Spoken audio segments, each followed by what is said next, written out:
Hypoxia is any condition where the oxygen concentration of the blood is below normal limits, or the oxygen available to the body cannot be used due to some pathological conditions. The cells, in other words, have a shortage of oxygen. It is a serious threat to flight safety because the first signs are generally hard to detect.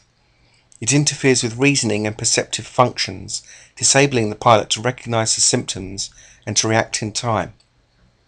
Saturation of oxygen in the blood at sea level is as high as 98%.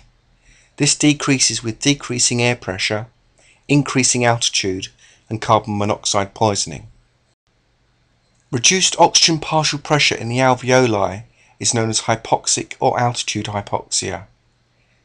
Reduction in the oxygen carrying capacity of the blood, or a lack of hemoglobin or red cells due to anemia, blood loss, or carbon monoxide poisoning is known as anemic hypoxia.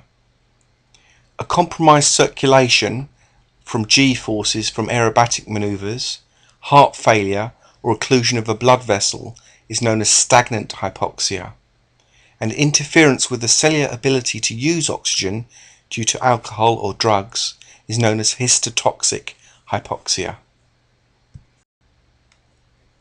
The symptoms of hypoxia include shortness of breath, apprehension, which is worry, fatigue, nausea, headache, dizziness, hot and cold flushes, euphoria, which is an excited state, belligerence, which is an aggressive or hostile attitude, blurred vision, tunnel vision, which is where it's like looking through tubes and the peripheral vision from the eyes gets less and less, numbness and tingling.